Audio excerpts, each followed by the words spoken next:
Hi again guys, this is Gromzy here, back with another review. This time we are going to be taking a look at the Arms Warrior on the World of Warcraft Legion Alpha. I recently did a video with the Fury Warrior in it. This is the same character as you saw before that I had the both artifact weapons. So let's just run through it then, shall we? I have tried the Arms Warrior quite a bit so far on testing. There was a few things that I didn't like about it originally, like when I first started doing it, such as the beginning quests for the artifact weapon itself.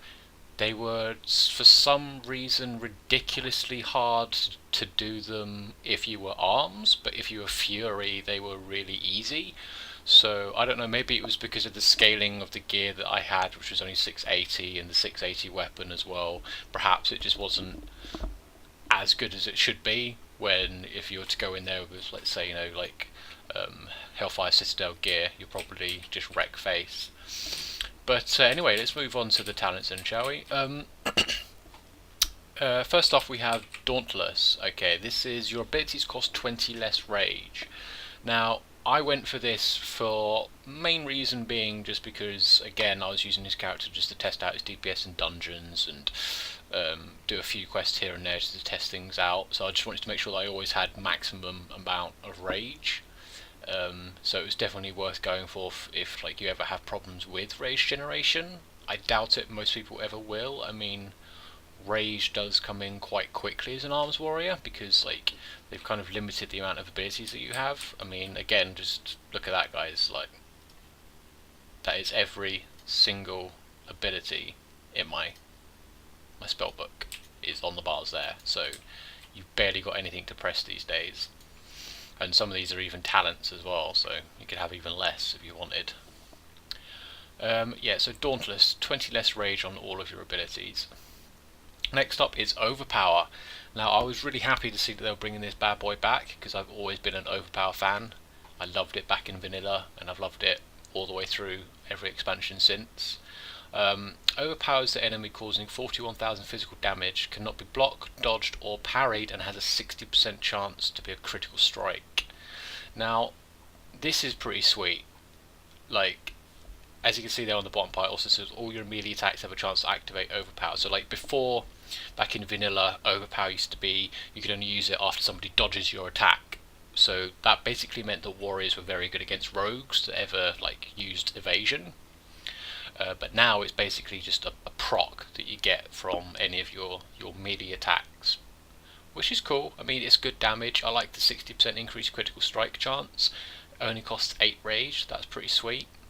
It's probably going to be really effective in questing, I think, because it's just another pretty high damaging ability that you can press.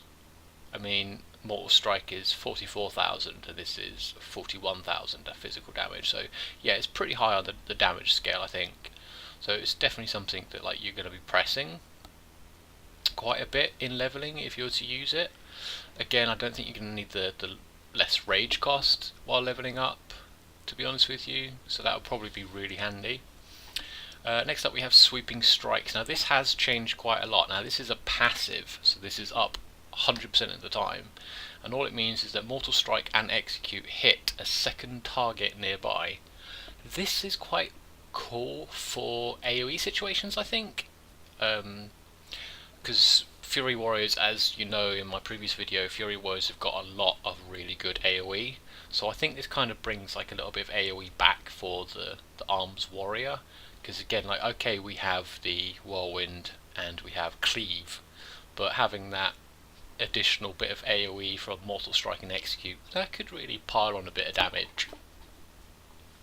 Then the level 30 tree is exactly the same as the Fury Warrior. So you have your Shockwave, which is a frontal cone AoE stun for a short duration. Then we also have Stormbolt, which is a single target stun with a bit of damage with a 20-yard range on it. Then we have Double Time, which is you gain an extra charge and its cooldown is reduced by 3 seconds. At level 45 we have Fever of Battle, which is Cleave and Whirlwind generate 2 rage for each target they hit. Now, I don't mean to be a stickler, but this is pretty pointless, okay? This is really quite pointless. Like, it's a cool ability. I like the idea of it. I think it should be in a tree with something like Dauntless or something. I think the two together would be pretty pointless. But the reason why I don't like this here is simply because they've put it in the same tree as Rend and Avatar. Now, Avatar is exactly the same as Avatar on live, so you just turn into a Colossus for 20 seconds, you deal 20% increased damage, and it's just a solid DPS increase, you know. Rend, again, like, it's 58,000 damage over 15 seconds. Why would you put that in a tree with these two abilities? I don't think they really sat down and thought about it that much. I would probably move that with Overpower myself, give people a bit more chance to choose between real good abilities. But yeah, I don't see the point of it. Like, I myself have never had rage issues, and I've used all 3 of these talents so far. So I don't really understand the point of it. Maybe for an AoE situation it could be good, I don't know, but I would probably prefer Avatar, especially considering Battle Cry is on a 1-minute cooldown, and so is Bladestorm. So AoE situations, I think you're pretty solid, to be honest with you. I mean, let's just like take a quick look here. So we'll go Avatar, then we'll go Charge, Recklessness, and Bladestorm. So there you can see pretty decent amount of damage coming out right there just from that alone. So I don't really think that you're gonna. And look, I barely even hit the bugger with auto attacks, and I'm still 100 rage. So again, I don't really see much point in this talent. Maybe someone else will, but for myself, I don't see anybody really picking it at all. Moving on to the level 60. This is a cool tree. I like this tree. We have Second Wind. Now, Second Wind, I think it was on the Protection Warrior tree, but I think they've removed it recently because it was very powerful. Basically, this restores 6% of your health every 1 second after you have not taken damage for 5 seconds. Now, this is probably going to be mandatory for most warriors in raid fights, simply because you're not going to need to be healed a large percentage of the time. A lot of bosses, like in past expansions and possible Legion expansion, in the Legion expansion, there's a lot of boss fights where you won't take damage for periods of time between like 20 to 30 seconds. I myself know of several fights in like mythic dungeons that I've done in Warlords of Draenor, whether it be Mythic Heimel or Mythic Blackrock Foundry or Mythic Citadel. I know that there's a few situations where you don't take damage for a few seconds, like at least about 10 to 15 if you're doing things correctly. Some fights it can be longer. So this is definitely going to be a fucking strong talent for a lot of people, I think. I definitely think this is going to be mandatory for a lot of warriors. Next up is Bounding Stride. Now this is the same one as it is for the Fury, okay? So this is basically just Heroic Leap, cooldown reduction, and increased run speed. This is going to be good for mobility fights, I suppose. So like if it is a fight that requires a lot of movement, then perhaps that would become a little bit more important than the healing. Perhaps. I suppose maybe not if you spec for double time, because you can just charge to the target instead of leaping. And then last but not least, we have probably the PvP favorited, the Die by the Sword. The increases your parry chance by 100% and reduces all damage taken by 30% for 8 seconds with a 2-minute cooldown. I think a lot of people for PvP will choose that against other melee teams, especially in Arena, for example. Then we move to the 75 talents. We have In for the Kill. Mortal Strike generates 40 rage when used against targets that are below 20%. Now, this is really quite interesting. Like, this could work really well, I suppose, with Sweeping Strike, because it would mean that you'd be able to do more executes at lower health on like on a target, whether it be like a elite mob in a dungeon or a boss that has ads. It could be quite interesting. Like, I understand the reason why they put this there. It does sound something that could be quite good to be used. Getting more executes off could always benefit somebody. I'm not sure, again, somebody with like better math skills than myself would probably have to run through the numbers and tell you which one will be better, but it does sound rather cool in my opinion. I do like the idea of it, just giving you that extra bit of rage. I mean, it's only on a well, for me it's 5.74 second cooldown. I think it's normally 6 seconds. So yeah, it's definitely a solid one to go for. Next up we have Mortal Combo, which is Mortal Strike now has a maximum of 2 charges. This is pretty sweet. I think like for some PvPers this will be pretty awesome to go for. A PvE, maybe single target boss fights, I don't know. Again, you'd probably have to do the maths between having 2 Mortal Strikes or having either In for the Kill or Blade Storm. Now I'll get to why they probably have to do that and like it's not 100% or not, simply because the next talent, Blade Storm. Now this bad boy is a fucking joke, okay? This is just ludicrous. Now keep in mind I am only level 101 with eye level 680 gear on, so I do barely any damage, and that's still dealing 331,000 damage physical over 5.7 seconds, okay? Keep in mind that your Warbreaker actually applies Colossal Smash to all targets it affects. So in an AoE situation, you can Colossal Smash everything, Recklessness, Avatar, and then Blade Storm.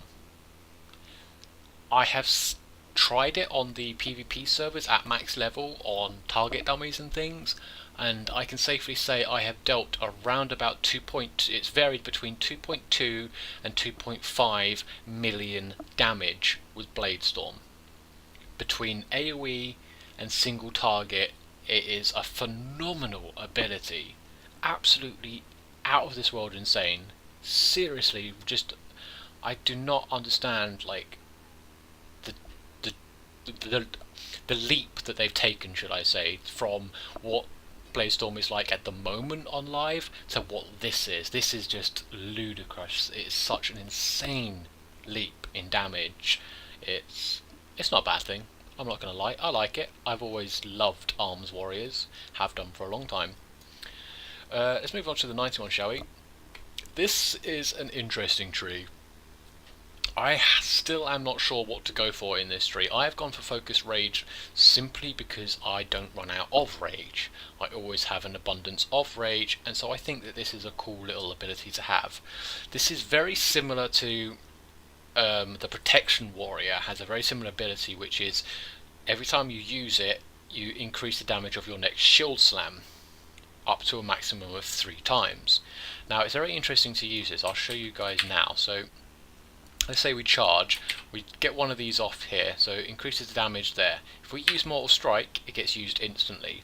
So the way that this will be used is you use it 3 times in a row before Mortal Striking. There you go, you see that I did 165,000 damage there. So it's interesting, I like it, I like the idea behind it, I like the idea behind the protection one, it's pretty cool. Whether or not it's better than the others in the talent tree is another question, is like just another thing entirely, because let's go through them. We've got Trauma, which is Slam now causes the target to bleed for 20% additional damage over 10 seconds. Multiple uses accumulate increased the damage. So this is pretty cool, I suppose, for people that like that bit of rend damage to the target. Again, it's 20% that can accumulate, increase the damage sort of thing over the time that you use it. This could be pretty cool. It just depends on how many warriors spam, basically. Or, well, not even just spam, like whether or not the numbers between you spamming Focus Rage 3 times, then Mortal Striking, could outweigh the possible damage increase of Trauma, you know?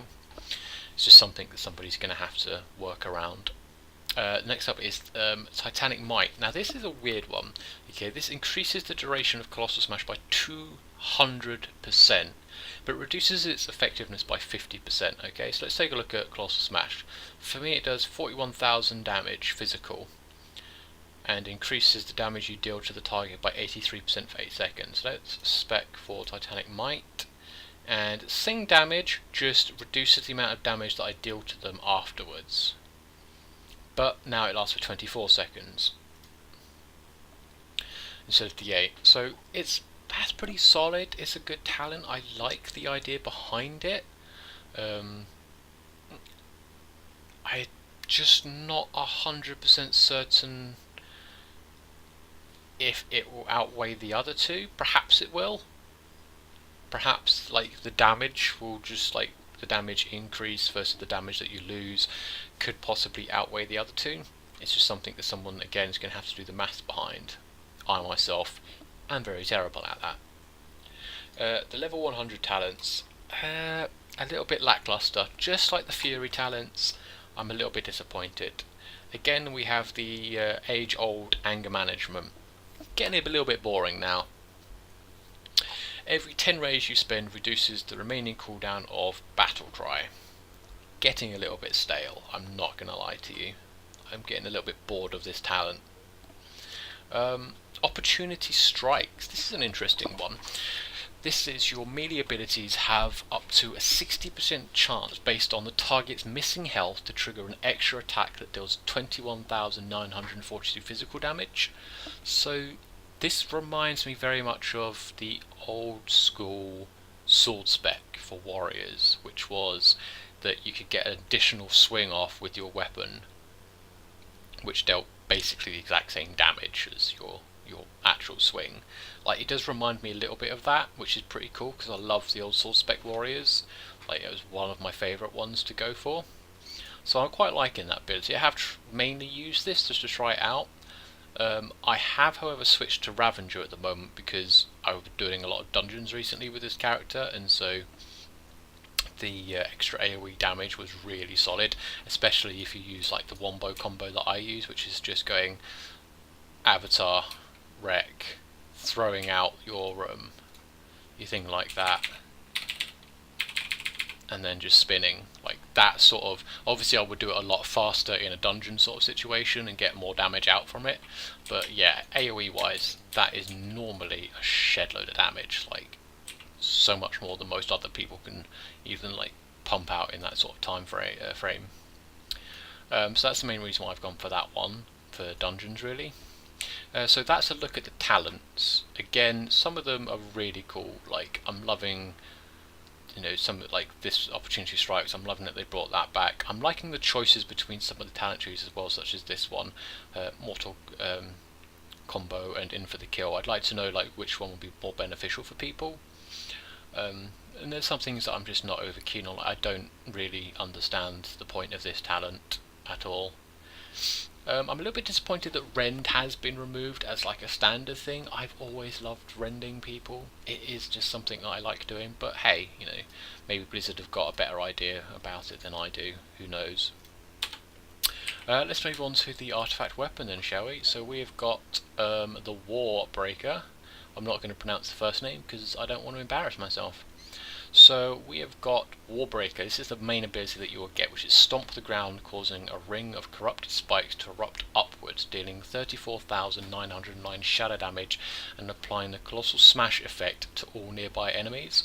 This is pretty freaking awesome. This is a really good setup ability. It's on a 1 minute cooldown, so it works really well with having Blade Storm and Battle Cry.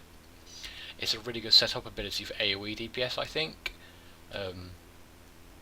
I definitely like this as one of their new abilities that they put in the game recently for like weapons and things. There's a few weapons that I'm not over keen on, which you'll find out in later videos, especially the Frost DK one. Shattered defenses. After using Colossal Smash, your next Mortal Strike or Execute gains 30% increased critical strike chance and deals 30% more damage. This is pretty cool. I think this is going to be really good in PvP, definitely. Like, that is like just something that's going to be so strong, especially now that you can apply Colossal Smash in two different ways. You can either apply it through Warbreaker or actually pressing Colossal Smash, so that's going to be really strong. Again, in PvE, it is always going to be strong to have increased crit and increased damage. It's just a given. Next up we have Corrupt of the Blood Zakajaz. I'm assuming that's how you pronounce it. Probably not. I probably just butchered that, but who cares. For 5 seconds after activating Battle Cry, Stormcart radiates shadowy energy, causing all your attacks to deal an additional 20% damage as shadow for over 6 seconds. I like this ability for one fact, for one simple reason only, really. It's shadow damage. I like the fact that they're kind of like going along the lines of this weapon is actually infused with shadow damage from, you know, doing the actual story quest of the weapon, it being like inside of a demon and absorbing its blood, and it's got shadowy like blood inside of it, sort of thing. The power of this demon, and so it can release that power whenever it likes. So I do like that they have like followed on with it, you know, with the shadow damage on both of these. I definitely like it a lot, but again, it's just an awesome combo ability. I mean, you know, after activating Battle Cry, which is this bad boy here, which again works really well with your Blade Storm, so it's just going to be more damage AoE off your Blade Storm, in my opinion. Again, I'm talking a lot about Blade Storm, but it's just because I love it. I love the spin. And then we have Void Cleave. When Cleave strikes more than 3 targets, I'm not going to pronounce that, something releases a burst of void energy dealing 5,297 shadow damage to all nearby enemies. So this is basically just like an extra bit of on top AoE from your cleave. So it just means that like you're just going to like hit a little bit harder with your cleave on like multiple targets, which is pretty cool, I think, because like, it only costs 8 rage, whereas Whirlwind costs 20 rage. So like what I would probably do with the setup of this one, like I would probably obviously like use it against like as many targets as possible in like the way to try and get the Void Cleave off, as well as to try and get the additional damage from my next Whirlwind. So I'd probably cleave most of the time, then Whirlwind when I get the damage buff. But yeah, like I definitely like the talents for the Wallbreaker weapon. It is pretty sweet. It's a fun class to play. Maybe the damage could be a little bit higher on certain abilities, maybe like Slam, for example. Like, I understand that Blade Storm is super powerful, but having like one ability is like your main source of damage is a little bit boring. You know, you just like a 1-minute wonder basically. But hey, you know, they might change it. Again, this is the Legion Alpha, so everything is subject to change. But anyway, thanks for sticking with me through this just a quick guide and walkthrough of what the talents look like at the moment for the warrior and what the weapon looks like. So thanks for watching, guys, and I shall see you again next time.